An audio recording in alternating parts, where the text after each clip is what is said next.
जय श्री कृष्णा। जय श्री राम। आज हम सुनेंगे कार्तिक मास के 5वें दिन की कथा। पहले सुनेंगे गणेश जी की कहानी, उसके बाद सुनेंगे कार्तिक मास की कहानी। एक गांव था जिसमें एक सेठ अपने परिवार के साथ रहता था। सेठ का गांव और आसपास के शहर में बड़ा व्यापार था। सेठ जी का गणेश जी में बहुत विश्वास था, क्योंकि उनका मानना था कि उनके परिवार की हर खुशहाली का कारण गणेश जी ही हैं। नियम अनुसार वो रोज़ नदी पर जाते, स्नान करते और आकर गणेश जी की पूजा पाठ करते, भोग लगाते, फिर स्वयं भोजन करते थे। यह बात सेठानी जी को अच्छी नहीं लगती थी। वो धार्मिक नहीं थी और ईश्वर में विश्वास भी नहीं रखती थी। एक बार सेठानी ने सोचा कि ये इतना गणेश जी को मानते हैं, गणेश जी की पूजा करते हैं, इससे होता क्या है, आज देखती हूँ कैसे गणेश जी की पूजा करते हैं। अगले दिन जब सेठ जी नदी पर नहाने गए तो सेठानी जी ने गणेश जी की मूर्ति को उठाकर कपड़े से ढककर बगीचे में जमीन में दबा दिया। जब सेठ जी नदी से नहाकर आए और देखते हैं गणेश जी की मूर्ति तो मंदिर में ही नहीं है। उन्होंने सेठानी से पूछा, गणेश जी की मूर्ति मंदिर में नहीं है, कहाँ गई? तो सेठानी जी बोलती हैं, मुझे नहीं मालूम, मूर्ति को घर में बहुत ढूंढा जाता है। उस दिन वो गणेश जी को भोग नहीं लगा पाए, और जब तक वो गणेश जी को भोग नहीं लगाते थे, खाना नहीं खाते थे। गणेश जी से प्रार्थना करने लगते हैं, प्रभु लगता है आप मुझसे नाराज हो गए और कहीं चले गए हो। अब जब तक आप वापस नहीं आते मैं खाना नहीं खाऊंगा। उस दिन पूरा दिन निकल जाता है। सेठ जी की भक्ति में अनन्य श्रद्धा थी, इसलिए उसी रात चमत्कार हुआ। सेठ जी को सपना आया जिसमें एक छोटे से चूहे के साथ खेल रहे होते हैं और चूहे को खाने को लड्डू देते हैं। चूहा लड्डू लेकर बगीचे में जाता है, जमीन को खोदता है और लड्डू वहीं डाल देता है। अचानक सेठ जी की आँख खुल जाती है। सेठ जी बगीचे में जाते हैं और वहाँ खोदते हैं जहाँ उनको सपने में चूहा दिखा था, और वहीं से उनको कपड़े में लिपटे हुए गणेश जी की मूर्ति दिखती है। सेठ जी ने गणेश जी की मूर्ति की पूजा करके उनको वापस स्थान पर रख दिया और सेठानी जी को सब बात बताई। बात जानकर सेठानी को बड़ा आश्चर्य होता है। उसने अपनी गलती मानी और वो सेठ जी को सारी बातें बताती है। फिर वह सेठ जी से और भगवान श्री गणेश जी से माफ़ी मांगती है। अब सेठ और सेठानी दोनों गणेश जी की पूजा करते हैं। सच्ची श्रद्धा हो तो ईश्वर भी जमीन फाड़कर बाहर निकल आते हैं। हे गणेश जी महाराज, जैसे आपने सेठानी पर कृपा की, उसको अपनी भक्ति प्रदान की, ऐसे ही इस कहानी को सुनने वाले को अपनी भक्ति प्रदान करना। अब हम सुनते हैं कार्तिक मास के 5वें दिन की कथा। एक ब्राह्मण और ब्राह्मणी थे। वो 7 कोस दूर गंगा जमुना स्नान करने जाते। रोज इतनी दूर आने जाने से ब्राह्मणी थक जाती थी। एक दिन ब्राह्मणी कहती है, कोई बेटा होता तो बहू आ जाती, पर वापस आने पर खाना बना हुआ तो मिलता, कपड़े धुले मिलते। ब्राह्मण कहता है कि तूने भली बात बताई, चल मैं तेरे लिए बहू ला ही देता हूँ। ब्राह्मण फिर बोला, एक पोटली में थोड़ा सा आटा बांध दे, उसमें थोड़ी सी मोहर अशर्फी डाल दे। उसने पोटली बांध दी और ब्राह्मण पोटली लेकर चल दिया। चलते चलते कुछ दूर एक गांव में जमुना जी के किनारे बहुत सारी सुंदर लड़कियां अपने घर बनाकर खेल रही थीं। उनमें से एक लड़की बोलती है, मैं तो अपना घर नहीं बिगाड़ूंगी, मुझे तो रहने के लिए यह घर चाहिए। उसकी बात सुन ब्राह्मण के मन पर वही लड़की छा गई और मन ही मन सोचने लगा, बहू बनाने के लिए यही लड़की ठीक रहेगी। जब वह लड़की जाने लगी तो ब्राह्मण भी उसके पीछे चला, और जब वह लड़की अपने घर पहुंचती है तब बूढ़ा ब्राह्मण बोला, बेटी कार्तिक का महीना है, मैं किसी के यहाँ खाना नहीं खाता, तुम अपनी माँ से पूछो मेरा आटा छान कर 4 रोटी बना देगी क्या? यदि वह मेरा आटा छान कर वो रोटी बनाएगी तभी मैं खाऊंगा। लड़की अपनी माँ को सारी बात बताती है। माँ कहती है, बेटी बाबा से कह दे कि मैं मैं 4 रोटी बना दूंगी, वह भी खा लेंगे। लेकिन लड़की कहती है, नहीं माँ, बाबा ने कहा है कि मेरा आटा छान कर बनाओगी तभी वह खाएंगे। तब उसकी माँ कहती है, ठीक है, जा बाबा से कह दे अपना आटा दे दें। उसने अपना आटा छाना तो उसमें से मोहर अशर्फी निकलती हैं।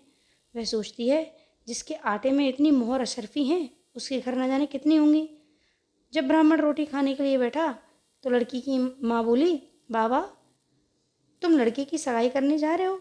बाबा बोला, मेरा लड़का तो काशी बनारस पढ़ने गया हुआ है, लेकिन अगर तुम कहो तो मैं खंड कटोरे से तेरी लड़की को ब्याह कर साथ ले जाऊं।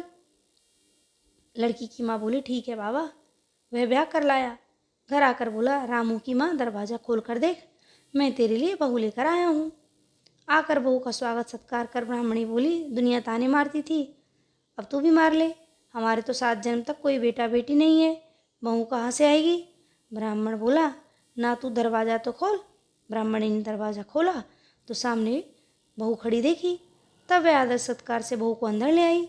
जब तक ब्राह्मण ब्राह्मणी नहाने जाते, बहू घर का सारा काम करके रखती, खाना बनाती, सास ससुर के कपड़े धोती, रात में उनके पैर दबाती। इस तरह काफ़ी समय बीत गया। सास बहू को सीख देती कि बहू चूल्हे की आग बुझने ना देना और मटके का पानी खत्म ना होने देना। एक दिन चूल्हे की आग बुझ गई। बहू भागी भागी पड़ोसन के घर गई और बोली, मुझे थोड़ी सी आग दे दो, मेरे चूल्हे की आग बुझ गई है। मेरे सास ससुर सुबह 4 बजे से बाहर गए हुए हैं, वे थके हारे वापस आएंगे, मुझे उनके लिए खाना बनाना है। पड़ोसन बोली, अरे तू बावली है, तुझे तो ये दोनों मिलकर पागल बना रहे हैं। इनका ना कोई बेटा है ना ही कोई बेटी है। बहू बोली, ना ना, आप ऐसे मत बोलो, इनका बेटा काशी बनारस पढ़ने गया है। पड़ोसन बोली, अरे तूने ये झूठ बोल कर लाए हैं, इनका कोई बेटा नहीं है। अब बहू पड़ोसन की बातों में आ गई और कहने लगी, अब आप ही बताओ मैं क्या करूं? पड़ोसन कहने लगी, करना क्या है, जब सास ससुर आए तब जली फूकी रोटी बना देना, अलूनी पलूनी दाल बना देना, खीर की कड़छी दाल में और दाल की कड़छी खीर में डाल देना। बहू पड़ोसन की सारी सीख लेकर अपने घर आ गई। जैसा पड़ोसन ने बताया वैसा ही उसने किया। जब सास ससुर घर आए तब भूखों का कोई सादर सत्कार बहू ने नहीं किया, ना ही उनके कपड़े धोए। जब सास ससुर को खाना दिया तो सास बोली, बहू ये जली पचली रोटी क्यों दी है, दाल भी अलूनी है। बहू पलट कर जवाब देती है कि आज यही खाओ सासू जी, अगर एक दिन ऐसा खाना खा भी लिया तो तुम्हारा कुछ बिगड़ नहीं जाएगा, मुझे तो जीवन भर ही अनूठी रहना है। बहू की बातें सुनकर सास बोली, आज तो बहू ने अच्छी सीख नहीं सीखी है। अब बहू फिर से पड़ोसन के घर भागती और कहती है, अब आगे बताओ मुझे क्या करना है। पड़ोसन बोली, अब तुम सातों कोठों की चाबी मांग लेना। अगले दिन जब सास जाने लगी तो बहू अड़ गई, मुझे तो सातों कोठों की चाबी चाहिए। तो ससुर कहने लगा, दे दो इसे चाबी, आज नहीं तो कल चाबी इसे ही देनी है, हम आज हैं कल नहीं, इसलिए चाबी दे दो। सास ससुर के जाने के बाद बहू ने कोठे खोल कर देखे, किसी में अन्न भरा है, किसी में धन भरा है, किसी में बर्तन है, किसी में अटूट भंडार है। जब बहू ने 7वां कोठा खोला तो उसमें महादेव पार्वती, गणेश जी, लक्ष्मी जी, पीपल पतवारी, कार्तिक के ठाकुर, राई दामोदर, तुलसी जी का बिड़वा, गंगा जमुना बह रही हैं, 36 करोड़ देवी देवता भी विराजमान हैं और वहीं एक लड़का चंदन की चौकी पर बैठकर माला जप रहा है। सब देख बहू लड़के से कहती है, तू कौन है? लड़का कहता है, मैं तेरा पति हूँ, दरवाज़ा बंद कर दे, जब मेरे माँ बाप आएंगे तब खोलना। सारा नज़ारा देखकर बहू बहुत खुश हुई, नाचती फिरने लगी, 16 श्रृंगार कर, सुंदर वस्त्र पहन ओढ़ सास ससुर का इंतजार करने लगी। उनके लिए 36 प्रकार के पकवान बनाकर रखे। सास ससुर जब वापस आए तब उसने उनका बहुत आदर सत्कार किया, उनके कपड़े धोए, उनके पैर दबाए। बहू सास के पैर दबाते कहने लगी, माँ जी, आप इतनी दूर 12 कोस यात्रा करके गंगा जमुना स्नान करने जाती हो, थक जाती हो, तुम घर में स्नान क्यों नहीं करती? बहू की बात सुनकर सास कहने लगी, भला गंगा जमुना में भी घर में आ सकती हैं? बहू बोली, हाँ माँ जी, बहती हैं, चलो मैं आपको दिखाती हूँ। उसने 7वां कोठा खोल कर दिखाया। उसमें गणेश, लक्ष्मी जी, महादेव, पार्वती जी, पीपल पतवारी माता लहरा रही हैं, तुलसा जी लहरा रही हैं, कार्तिक जी के ठाकुर, राई दामोदर, गंगा जमुना बह रही हैं, 36 करोड़ देवी देवता विराजमान हैं। वहीं तिलक लगाए चंदन की चौकी पर एक लड़का माला जप रहा है। माँ ने कहा, बेटा तू कौन है?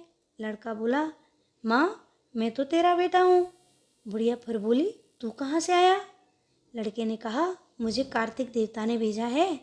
बुढ़िया कहती है, बेटा ये दुनिया कैसे जानेगी, कैसे जानेगा मेरा घर का धनी, क्या जानेंगे देवर देवरानी, क्या जानेंगे मेरे जेठ जिठानी, क्या जाने मेरे अगड़ बगड़ पड़ोस की तू मेरा ही बेटा है।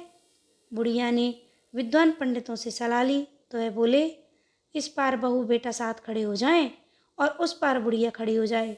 बुढ़िया ने चाम की अंगिया पहनी है, छाती में दूध की धार निकले, बेटी की दाढ़ी मूछ भीगे, पवन पानी से गठजोड़ा बंधे, जब जाने कि यह बुढ़िया का ही बेटा है। उसने ऐसा ही किया।